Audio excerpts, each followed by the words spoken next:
All right, and we're on. Introducing Grant Geyer, Chief Product Officer at Claroty, a leading cyber physical systems security firm.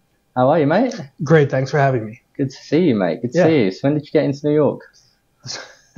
This morning I rolled out of bed at 4 a.m. to make an 8:30 a.m. meeting here. So. Okay, well, I'm in the 4 a.m. club as well because I'm jet lagged from landing last night. But look, great to see you, mate. I know you was in Tel Aviv a couple of weeks ago. Yeah, most of my I'm the chief product officer on the product management and engineering team, and most of the organization is in Tel Aviv, so I'm there quite frequently. Yeah. So where's home for you? Originally from New York, in the city, but now lived in Bethesda, Maryland, just outside Washington. Yeah, nice. Cool. Well, Grant, with all of my guests, I like to take it right back to where it all began and sort of how you got into the industry, mate. So it's kind of like I don't know, like a bizarre story that, especially that we're filming this today. Yeah. Back in 1991 at West Point, there was one course offered in cybersecurity, then known as information security, and there was a gentleman who went to the Naval Academy. He branch transferred to the Air Force, and he wanted to spend time at all three service academies, and so he left the NSA for a year to teach at West Point. And that gentleman's name was Chris Inglis, who just left government. He was the National Cyber Director, and he actually just joined Claroty's advisory board, and he's in the office today. Oh, no way. Right. Bring him in. Yeah, so he's in the office today, and I had the opportunity to lecture the former National Security Agency Director on cybersecurity, with kind of like my former teacher, kind of like this surreal experience. Yeah, so is West Point like a government university, or is it like military? Yeah, so it's basically the nation's university for growing leaders in the Army. And so there's Army, which is West Point, Navy, which is Annapolis, Coast Guard Academy, and the Air Force Academy. So there's one for each, equivalent to like Sandhurst in the UK. Yeah, got it. So after university, what was the first role? And I wanted to do cybersecurity so badly, but nobody wanted me to do it. So as an Army officer, you have to kind of go through the paces. And I was an Army military intelligence officer doing some pretty interesting things. We worked in an area of intelligence known as technical intelligence, with the idea being that as new innovations appeared on the battlefield, you would need a team of analysts who can get captured enemy equipment, figure out how it worked, look for innovations, and proliferate that intelligence out to the rest of the warfighters. And so I learned how to drive stick shift on a T-72 Russian tank. I got to use all the equipment. We trained the Rangers. We trained everyone how to use this enemy equipment. So it was a pretty interesting experience. And then, so going from that, you then went into the private sector, transitioned. So when you made that transition, how was that for you? Because that must have been an experience in itself. You know, what made it not only interesting but fun is that I joined my former roommate from West Point, a guy named Amit Yaran, who's now the CEO of Tenable. Yeah. We both went into cybersecurity, and I left the government and was one of the first, I think, 15 people at Riptech, which was his first endeavor in the cybersecurity space. So I don't know, I was working with a bunch of friends, and it kind of felt like home. Yeah, nice. And when did you then join Symantec? So Symantec acquired in 2002. Symantec acquired Riptech. Okay. And so Amit went on to be the cybersecurity czar under under Bush 43. Yeah. And I took over the business unit and ran that business for a number of years, doing managed security services, also the threat intelligence group, and for a short time the risk and compliance business at Symantec. Cool. And then RSA came after that. Yeah, I got the draft pick. Amit called me back up and asked me to take over the net witness business. And when he became president of RSA, I took over as chief product officer, equivalent of chief product officer there. Yeah, cool. So when did you actually join Claroty? Because was you doing a bit of advisory work prior, and then took the shift across? You know, like about shortly after I left RSA, I was kind of the cusp of turning 50 years old, and I don't know, I thought, like, what do I want to do with the rest of my career? And I decided I didn't want to run some like mega organization again. I wanted to do something that I felt was personally meaningful to me, that I felt like I could have an impact. And that was really kind of a core challenge that the world was dealing with, and came across this firm, Claroty, and I didn't know at the time really a lot about industrial cybersecurity, and really recognized that this is both a unique problem, which we can talk about a little bit later, but also like an existential risk to the world, a risk to national security, public safety, economic security, as we saw play out a couple of years back with the Colonial Pipeline hack, right? And so I recognized that this is something I wanted to do. Now, at the time I joined, it was a small organization, probably, I don't know, 10 million in ARR. Yeah. And now we've surpassed the $100 million mark, and it's a big team. So I'm back to where I was running a big organization. But it's been really fun and personally meaningful to both do something that is helping protect the world. And I don't mean that in like kind of a Dudley Do-Right sense, but I really think that if you can choose what you want to do in life, why not do something that you're helping people or you're protecting society? And so that was kind of a large part of it, but also helping the organization through different stages of growth, I think was like really meaningful to me. Yeah, absolutely. You mentioned going from 10 million ARR to sort of where we are now. How has the product evolved since you started? Because it seems like it has evolved quite a lot. Yeah. Well, for starters, let's kind of frame this unique space in the market, in that so many of us are in the area of IT security. And in IT, it's a culture of change, right? That's why we do DevOps, we do cloud, we have fast innovation cycles, right? It's all about how quickly you can innovate and bring product to market. By definition, if you're not releasing, it's waste, right, before you release. And when we think about the world of industrial cybersecurity, we have to remember these are in the plants. And it's a culture of safety. People get hurt in plants. And it's an area where if production is down, there could be millions of dollars lost every hour. So it's not a culture where change is wanted. In fact, people don't want change, right? It's a culture of risk aversion. And the area what I view as kind of really fascinating is that industrial cybersecurity it's a clash of cultures, in that the same this risk-averse nature that has to be the culture within plants is now coming into direct conflict with so many organizations that are trying to connect their plants up to the cloud to do like predictive analytics and just-in-time inventory. All of these modern business efficiencies and competitive advantages to be gained are, in essence, opening up the plants to a lot of risk. Yeah. Right. So that's kind of the problem space. Now, Claroty started, to your question, about 9 years ago now, focused on the area of asset visibility and asset protection in the plants. It was an on-prem product because in plants they don't want their data. There's an aversion to the cloud, right? The plant needs to be able to run without a connection to the internet. And that was very much the culture at the time. Now, over the past several years, there's been a lot of changes, but I'd say the most profound change that we did was that we acquired about 2 years ago a company called Medigate that was and still is a leader in the healthcare cybersecurity space. So in hospitals, you have a cybersecurity team that needs to keep all equipment safe, and you have a clinical engineering team that is in charge of the ventilators and MRIs and infusion pumps. They have to make sure all that stuff is ready to go. When we looked at it, it's such a parallel to the work that we do in industrial cybersecurity. And so that acquisition really did two major things for us. First, it was able to expand our market from industrial to healthcare, so it's a much bigger addressable market that we're going after. Second is that it gave us a world-class, best-in-class SaaS platform that Medigate had been using. And what we've done since then, we've moved all of our protocols, all of our features into the Medigate SaaS platform. So if you're a healthcare customer, you see a healthcare skinned version of the product with healthcare features. If you're an industrial customer, you see a different same platform, but you get different features, different skin, different language that's being used. So our goal is really to connect, speak our customers' love language by helping them see that we understand their segment of the market.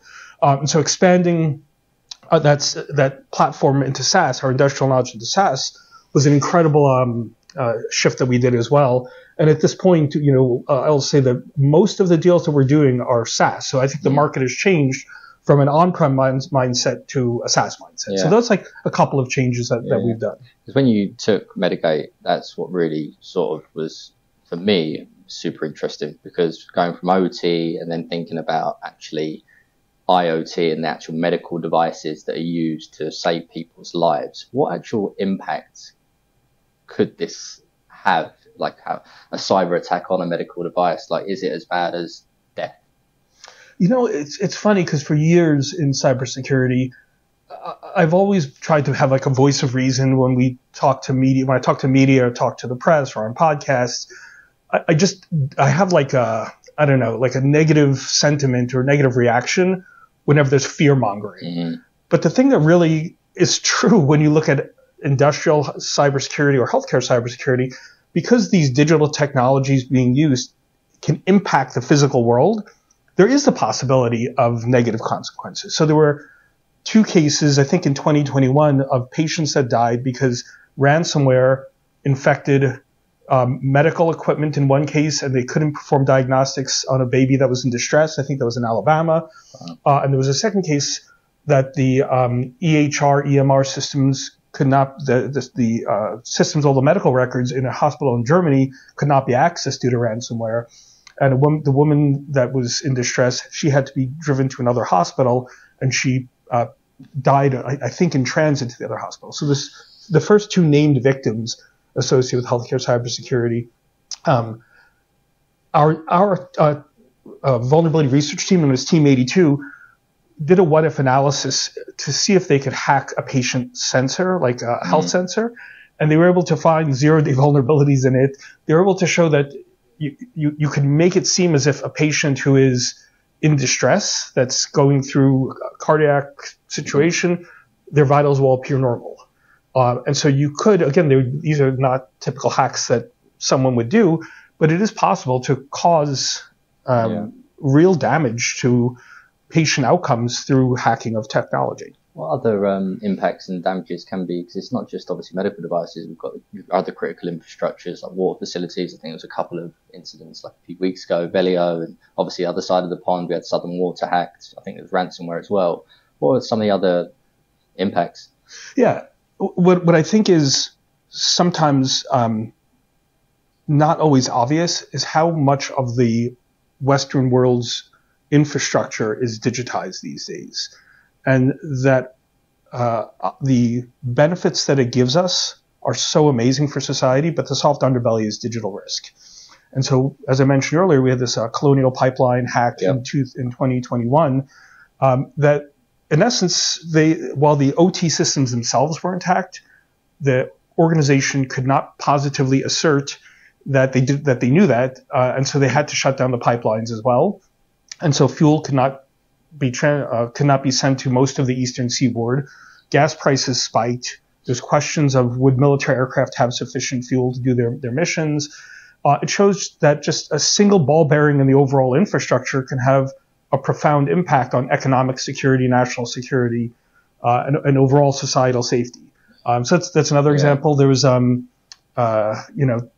was this case. It turned out to be maybe not a hack. There was initial thought that there was a water utility that the levels of lye were being changed in the water supply. It turns out that maybe it was operator error, but it puts into things that we once thought were fantastical that could never happen are now in the realm of possibility because so much of this physical world is being connected into the internet or into the digital networks. So what about the asset owners, specifically like a CISO at an asset owner? What about the challenges for them in securing their businesses?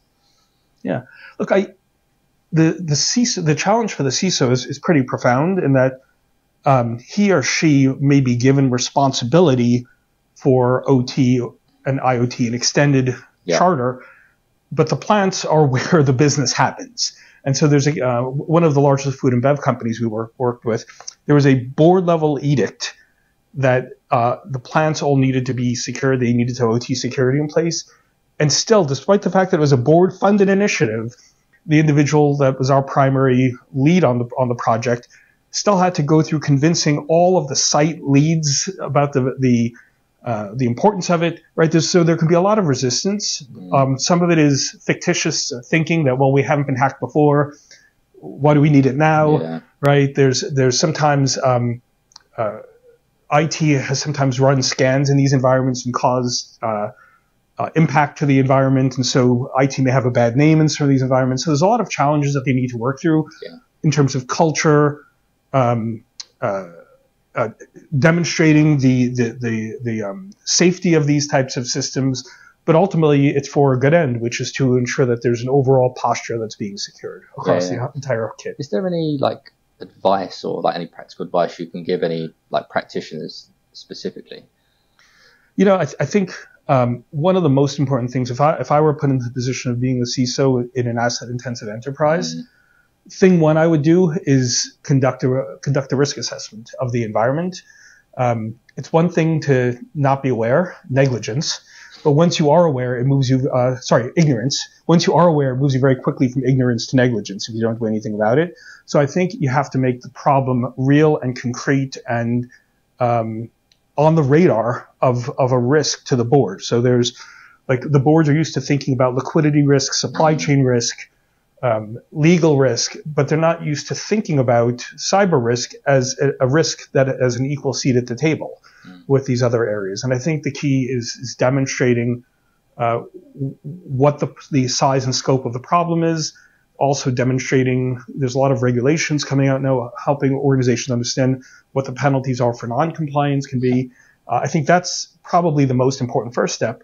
Second step is, I think, building relationships with the plant owners to help them understand how advancing the line of work, the work is not only good for the company and the security program, but it also benefits the process engineers and control engineers because they can have an active, real-time view of what's going on within the plant. So I think bridge building is an important step. I think third is really just getting alignment around trying not to bite off too much, being really clear about what the journey looks like and the long-term journey, but also being clear about what the first step on that journey is and being open and willing to learn together with your partners within the IoT organization. Oh, nice. I think it's really timely because I think it was yesterday or the day before, the FBI, it's all on the news about how there's a warning that China is attacking critical infrastructure of the US. Obviously, big news. What about the government's response to it? So you mentioned there's going to be some more regulations coming out. Does there need to be more? What's your take on it at the moment? Yeah, it's really interesting. Over the past, 15, 20 years, the thought process had been that free market forces will dictate what organizations do, meaning that if I don't put proper defenses in place and I were to get attacked, I'm going to have brand and reputational damage as a result of that break-in, and so therefore I don't want to be that guy, and so I'll invest in mitigating my risk. Well, the past 20 years have demonstrated that free market forces are not working. That organizations, especially those in critical infrastructure, haven't invested sufficiently in many cases to mitigate the risk of a cyber intrusion. And so therefore, U.S. government, as part of the White House strategy that came out recently, essentially said that the number one priority has to be on protecting critical infrastructure. And the U.S. government has the ability to regulate, as do other governments around the world. And that's in essence to help, given the gap that exists between the actual security posture and where it needs to be, it's to raise the floor. It's to raise the bar from the bottom up. And it's not just the U.S. government that's doing it. Australia has legislation, this too within Europe. There are so many pieces of legislation or regulation that is coming out because there's a pronounced concern regarding risks to national security and economic security. Yeah. What about as the Chief Product Officer, what's the future look like for Claroty and its products specifically? Because for me, the thought of medical devices, critical infrastructure needs securing. There's obviously a lot of legacy systems. The OEMs need to come in. The government needs to bring in more regulations, and it's just a bit of a whirlwind of chaos. What's next for Claroty? So you're looking to get a scoop on the roadmap? Yeah, absolutely. Look, I think that a number of areas are really important to us. first and foremost, no matter how many bells and whistles that any vendor can come out with, the two most important things is an accurate asset inventory and ease of deployment. Yeah. Not the sexiest things, but you know what? If you don't have an accurate asset inventory, then the OT team won't trust the inventory. The security team won't trust the inventory. If you can't trust the inventory, no value you can deliver on top of that matters. And so we've done a Herculean effort to instrument the heck out of our visibility to know exactly where it is at any time and drive continuous improvements to that. So that's kind of thing one, is you have to have a really solid foundation. Second, what I'd say is that if I'm a customer, like the only I would want to purchase most of my capabilities from a single vendor, right? I can maximize my buying power. These things are going to be built to work effectively together. But that's not always the case because there are new problems that only individual startups can solve. Claroty is at a stage now in its growth where we've moved beyond an individual point product. We now have multiple different offerings within our portfolio. We have Xdome, which is our SaaS offering. We have secure remote access for secure access for third parties to change the firmware levels or change configurations of equipment. We also have a capability known as Claroty Edge to do agent-based assessments. So we have a broad portfolio. And so what we're going to look to do is continue to extend that portfolio into other adjacent areas so that customers can maximize their spend from one vendor. And at the same time, we're building these things to work effectively together. So I can't tip my hat too far forward and tell you what exactly we're working on. Any acquisitions coming up? We will always, so we have a vision, and acquisitions are to accelerate the execution of that vision. So we're always going to be looking in the marketplace to see if there's other companies to acquire. But I think those really two trends make sure the foundations are solid. And again, there's areas that we're looking to extend into, that we're charting out. Brilliant. Grant, I wish you all the best of success. Thanks for coming on the show, mate. Pleasure seeing you. Thanks for having me. Thank you for listening. If you've enjoyed today's show, please like and share with your friends and colleagues, as this is really important for the show's reach. If you'd like to be our next guest or are interested in Aspiron Search's staffing solutions, please get in touch directly with me or reach out to us via our website www.aspironsearch.com.